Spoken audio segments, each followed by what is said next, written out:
Mercenaires ivoiriens détenus au Mali. Les reniements et mensonges légendaires d'Alassane Ouattara. Troisième partie et fin. La rébellion du 19 septembre 2022. Alassane Dramane Ouattara a déclaré qu'il n'y était pas du tout mêlé, qu'il n'en savait rien, contrairement à ce que le colonel Dozo, Koné Djakaridja, alias Zakaria Didjakis, a affirmé lors de différents meetings. Toujours des manipulations. J'entends quand j'étais à Paris qu'on dit voilà, il y a une cassette qui dit qu'Alassane Ouattara a donné de l'argent à la rébellion par des gens que je connais même pas. Un certain Koné Zakaria, je l'ai jamais vu, je lui ai jamais parlé avant le 19 septembre. Et tout d'un coup on dit que c'est moi qui ai donné de l'argent à la rébellion. Je crois que ça suffit. Mais Monica Marfa Dama, Nalou MPC supporté, État supporté, Zakaria Kosa, État supporté, Ibe Kosa, elle va supporter Mohamed Kosa, Aïdé Karloui, Alassane Dramane Ouattara. Parce que à nous te met l'exil, Alassane ne te marre pas l'eau. Un de mai. Bon, un de mai, Jamana Koka, Alassane ne te met malo Zakade Anouma, Karo a te met million moine lourd le plat. Comme nous venons de l'entendre, c'est bien Alassane Ouattara, le putschiste invétéré, qui finançait la rébellion et qui leur faisait parvenir la somme de 25 millions de francs CFA par mois, à titre de frais de vie et d'entretien, pendant la phase de préparation de la rébellion au Burkina Faso. Très rapidement, Alassane Ouattara lui-même a été mis sous protection française depuis le 19 septembre 2002, comme nous l'indique le journal Libération, dans un article daté du 28 novembre 2002. Et je cite. L'opposant Ouattara exfiltré d'Abidjan vers le Gabon. Son départ a été annoncé hier par Dominique de Villepin.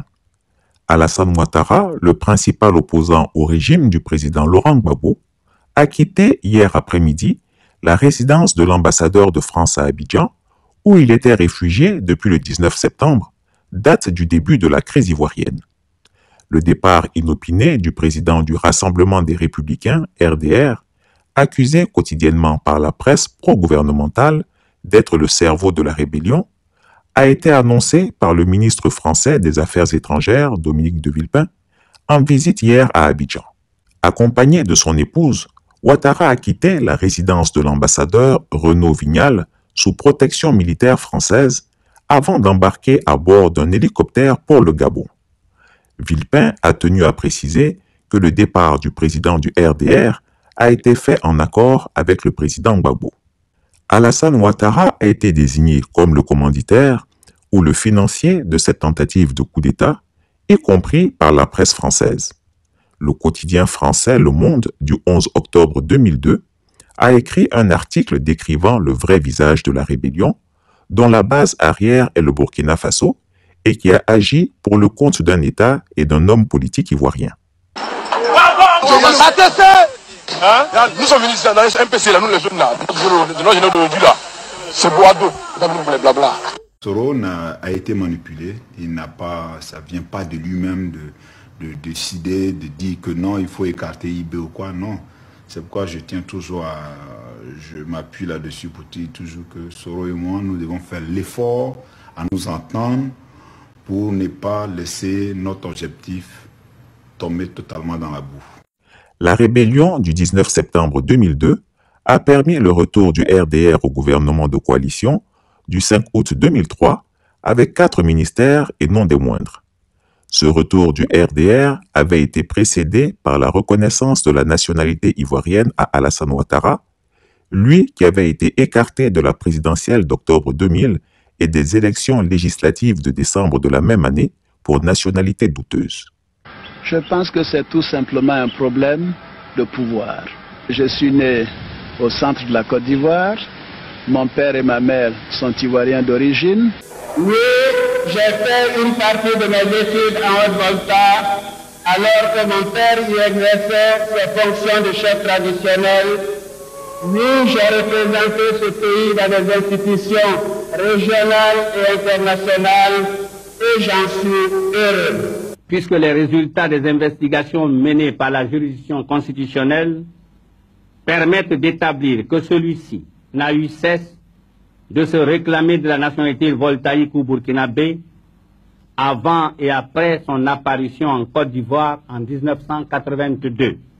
Il s'est ostensiblement targué de la nationalité burkinabé ou voltaïque, qui produit à la date du 16 août 2000 un certificat de nationalité de son père, pourtant décédé et enterré à Sendou, en République du Burkina Faso, qu'il fait néanmoins résider à la date de la délivrance de l'acte à Abidjan, qui réussit, avec le concours de personnes moins âgées que sa prétendue mère, le moyen de se faire délivrer un certificat d'individualité non signé du juge constatant une concordance d'identité de sa mère avec Cissé Nabindou ne peut être considéré comme étant d'une bonne moralité et d'une grande probité. En somme, Alassane Ouattara a été le principal bénéficiaire de la rébellion des forces nouvelles qui lui a permis de devenir président de la République. Le face-à-face s'éternisait. Finalement, c'est sous la pression internationale et à l'initiative du président sud-africain Thabo Mbeki que les acteurs de la crise ivoirienne s'étaient engagés à régler leurs comptes pacifiquement en promettant de s'en remettre au verdict des urnes. Uniquement pour l'élection présidentielle d'octobre 2005, conformément à la lettre du médiateur sud-africain, les candidats présentés par les partis politiques signataires de l'accord de Marcoussis sont éligibles. En conséquence, M. Alassane Dramane Ouattara peut, s'il le désire, présenter sa candidature à l'élection présidentielle d'octobre 2005. Ne nous trompons pas, pour nous, Laurent Gbagbo n'a pas été élu. C'est un président illégitime. Mais nous l'avons reconnu à l'occasion de Marcoussis pour faire une transition, pour faire la paix. Et à partir du moment où nous ne reconnaissons pas Laurent Gbagbo, nous ne reconnaissons aucune institution. Dr Alassane Dramane Ouattara est le père de la rébellion, donc vous partez, ça vous l'avez dit quelque part. Vous soutenez toujours qu'il est le père de la rébellion? Oui, je peux vous le prouver, si vous le permettez. Vous voyez, nous disons les choses avec des preuves. Vous voyez ici, pour la première fois, on donne l'honneur de dire, nous n'affirmons pas les choses gratuitement. Je dis très bien qu'Alassane Dramane Ouattara est le père de la rébellion parce que le RDR et le Patriote ont voulu cacher cela aux Ivoiriens. Quand vous voyez le Patriote de juin 2003, vous voyez à la une affiche précise avec le cortège du président Ouattara, n'est-ce pas, et le garde du corps à la droite qui n'est pas mentionné. Mais ce garde du corps, avec justement la photo, qui a été donc, je dirais, tout à fait réduite, pour ne pas que la supercherie soit découverte, c'est bien celui-là qui apparaît clairement. C'est lui, le chef Modibo Drabé, qui se retrouve là, à côté de Soro-Guillaume, comme étant aujourd'hui garde-corps également et chef comme Sud, je ne sais pas, par rapport au découpage de la rébellion. Alors, c'est les mêmes tentacules. Regardez très bien. C'est ce que vous employez aujourd'hui. Regardez, vous voyez Théo Fosier ici. Vous voyez Théo Fosier, garde-corps d'Alassane Dramane Ouattara. Au cours des meetings, ça c'est en avril 2000, sous la transition. Et qui se retrouve aujourd'hui dans la rébellion. Comprenez? Pourtant, Alassane Ouattara, comme toujours, nie son implication. Le coup d'État au Burkina Faso contre Michel Kafando, président de la transition. Alassane Ouattara jura qu'il n'en savait rien, alors que le général Gilbert Diendéré, chef des putschistes, a témoigné devant la cour martiale lors de son procès qu'ils ont reçu un appui financier et logistique de la part de la Côte d'Ivoire par l'entremise du général Vagondo Diomandé, ancien chef d'état-major particulier du président Alassane Ouattara, aujourd'hui ministre de l'Intérieur, et de Téné Birahima Ouattara Di Lafiole, frère cadet d'Alassane Ouattara et directeur financier de la présidence ivoirienne. Le général Diendéré, dans son audition, a déclaré textuellement ceci. « J'ai eu 84 millions de francs CFA de Vagondo et du matériel militaire pour le maintien de l'ordre. Cet appui a été convoyé par la gendarmerie ivoirienne à la frontière de Ouangolo. » Le pouvoir ivoirien est impliqué dans le putsch de 2015 au Burkina Faso. C'est le titre très explicite d'une nouvelle enquête du journal français en ligne Mediapart parue ce lundi. Les journalistes ont pu avoir accès à une grande partie de l'ordonnance judiciaire du juge burkinabé François Yaméogo. Ce dernier est en charge du procès des putschistes du régiment de sécurité présidentielle, ou RSP, qui s'était emparé du pouvoir pendant une dizaine de jours au mois de septembre 2015. Les révélations du site d'information sont d'ampleur. Mais plus surprenant encore, les plus hautes sphères de l'État ivoirien seraient impliquées dans ce coup d'État selon Mediapart. Le chef d'état-major particulier du président Ouattara, Vagongo Diomandé, aurait été contacté par Gilbert Diendéré lui-même pour aller récupérer du matériel et une importante somme d'argent à la frontière ivoirienne. En effet, le 19 septembre 2015, 3 jours après le coup d'État, un hélicoptère des putschistes serait allé à la rencontre d'un 4x4 ivoirien près de la frontière qui leur aurait livré des grenades lacrymogènes et près de 50 millions de francs CFA. Cette somme aurait été transmise à Léonce Koné, un cadre du parti de Blaise Compaoré, proche des putschistes. De son côté, Gilbert Diendéré aurait reconnu avoir reçu 84 millions de francs CFA de la part du même Vagongo Diomandé à destination des putschistes du RSP. Cette déclaration pose la question de l'implication directe d'Alassane Ouattara dans ce coup d'État, conclut Mediapart. On imagine mal son chef d'état-major particulier envoyer de l'argent à des putschistes sans son aval. Alassane Dramane Ouattara a donc fait livrer argent, armes et munitions aux soldats insurgés pour qu'ils abattent la transition et s'emparent du pouvoir. Le colonel-major Boureima Kéré, chef de corps du RSP, a déclaré à la barre du tribunal militaire de Ouaga que pendant la tentative de putsch, il échangeait constamment avec le général Vagondo Diomandé et que ce dernier lui aurait même envoyé les numéros spéciaux de son patron, Alassane Ouattara, afin qu'il les transmette au général Diendéré. La tentative de coup d'État électoral au Gabon contre Ali Bongo Ondimba.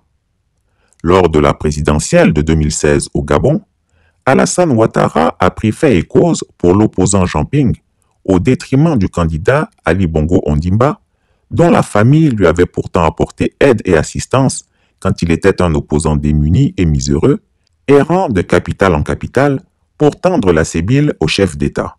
Il a chargé son conseiller diplomatique, Mamadi Diané, de truquer les résultats de l'élection et de faire en sorte que le résultat des urnes soit favorable à son ami Jean Ping.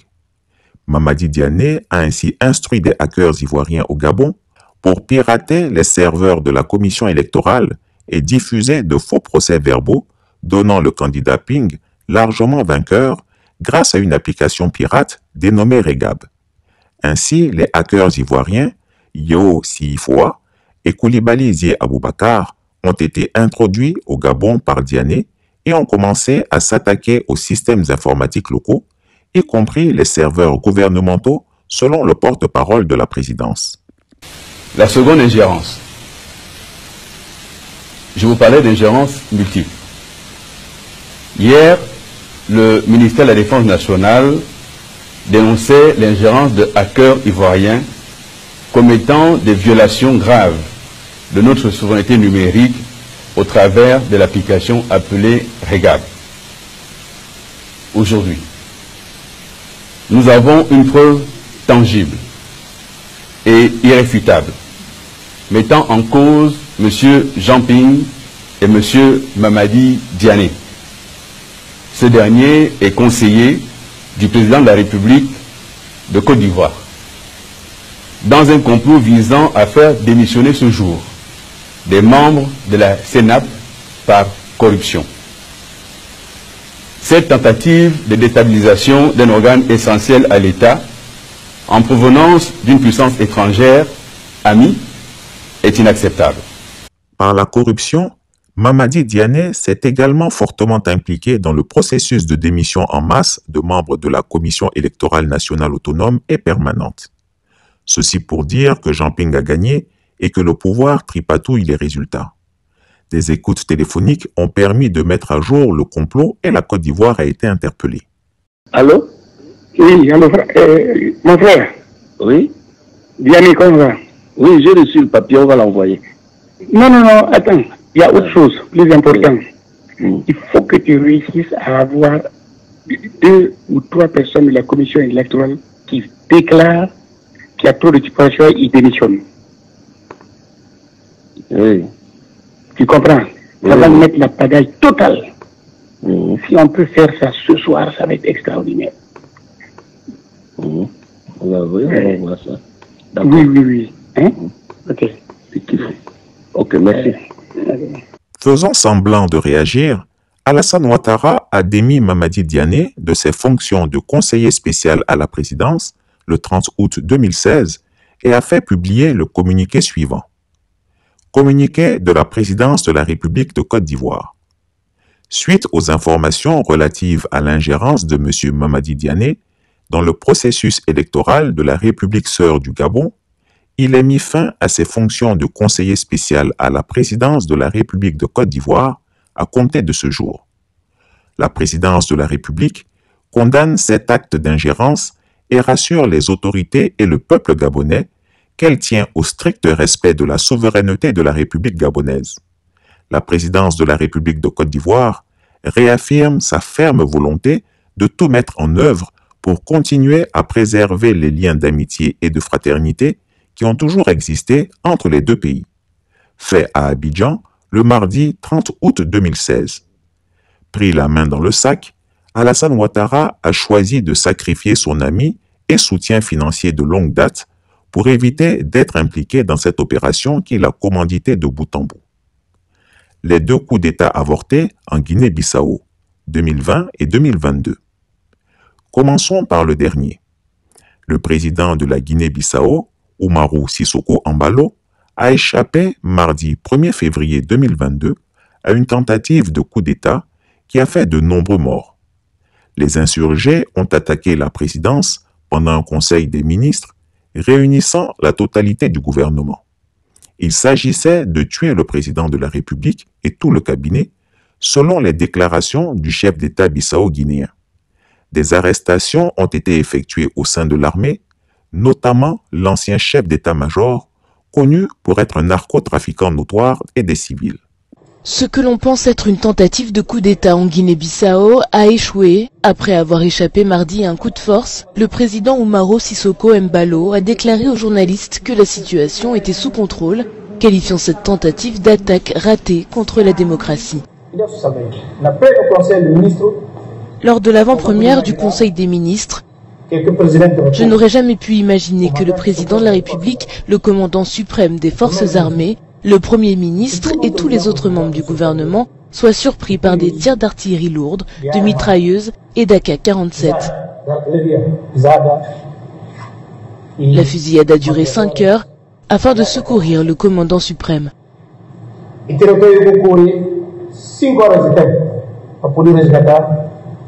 Mardi, des assaillants armés ont attaqué le palais du gouvernement de Guinée-Bissau pendant plusieurs heures alors que le président et le Premier ministre se trouvaient à l'intérieur. Les auteurs de l'attaque n'ont pas été immédiatement identifiés, mais le président a déclaré qu'elle était liée aux décisions qu'il avait prises, notamment pour lutter contre le trafic de drogue et la corruption. Il y a des morts, mais je ne sais pas, parce que le président a été entre le feu et le fer pendant 5 heures, et je ne pouvais pas imaginer combien. Mais il y a des morts, il y en a beaucoup, c'est vrai, d'un côté et de l'autre. Cette surprenante tentative de coup d'État est intervenue au moment où la tension était très vive entre Alassane Ouattara et Umaru Sissoco Embalo. Le second reprochait au premier et à son acolyte Alpha Condé leur décision de violer leur constitution pour effectuer des troisièmes mandats. En effet, le jeudi 20 août, lors d'une visioconférence entre chefs d'État de la CEDEAO, consacrée au coup d'État ayant eu lieu au Mali 2 jours plus tôt, Embalo a pris le contre-pied de ses homologues qui souhaitaient une condamnation sans appel du coup d'État au Mali. Si ce qui s'est passé au Mali est un coup d'État, alors les troisièmes mandats sont également un coup d'État, avait déclaré le président de Guinée-Bissau devant Alassane Ouattara et Alpha Condé. Citons Jeune Afrique à ce sujet. Alpha Condé a préféré garder le silence, mais Ouattara, lui, a fait part de son mécontentement à son cadet, qu'il a alors nommé Fiston. Loin de se démonter, Sissoco Embalo a répondu qu'il était un homologue du chef de l'État comme les autres et qu'il n'y avait pas de petit pays. La réunion s'est poursuivie sans que le malaise ne disparaisse tout à fait. Les relations entre Umaru Sissoco Embalo et ses homologues ivoiriens et guinéens sont exécrables. Durant la dernière présidentielle en Guinée-Bissau en décembre 2019, Condé et Ouattara avaient en effet soutenu financièrement et diplomatiquement l'adversaire d'Embalo, Domingos Simoes Pereira. Alassane Ouattara n'a donc jamais accepté la victoire du jeune Embalo, 47 ans à l'époque, et a tout fait pour obtenir son renversement dès 2020. Cette deuxième tentative de coup d'État de février 2022 devait venir parachever ce processus de dégagement. Alassane Ouattara a nié son implication dans ce deuxième putsch avorté, mais personne n'est dupe. Chris Yapi peut en citer des dizaines d'autres dans toute l'Afrique de l'Ouest. Toujours en 2022, cette fois-ci en juillet, voilà que cette énième fuite en avant au Mali vient prouver, si besoin n'était encore, que l'homme est fait du bois de la trahison et du reniement. Il aurait juste suffi au dictateur des lagunes de reconnaître pour une fois dans sa vie sa forfaiture pour que les soldats ivoiriens soient libérés. Malheureusement, il a préféré les sacrifier. Que disent les éléments des forces spéciales, dont une trentaine se retrouvent piégés au Mali et risquent une condamnation à la prison à perpétuité pour fait de mercenariat? Quels sentiments les animent en face du sort de leurs frères d'armes, envoyés en mission et lâchement abandonnés sur le théâtre des opérations par leur chef suprême, Gaspard Dieudonné Ouattara alias le Chameau? Vont-elles elles aussi les abandonner à leur sort? Tous les soldats dignes de ce nom doivent lui demander des comptes, car s'ils ont le courage d'abandonner leurs frères d'armes aujourd'hui, demain ce sera indubitablement leur tour et il n'y aura personne pour les défendre. Si l'abandon de leurs frères d'armes en territoire étranger est la solution qu'ils choisissent, ils deviendront indignes de porter la devise « ultimum recursum », c'est-à-dire le dernier recours.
Yapi ne ment pas.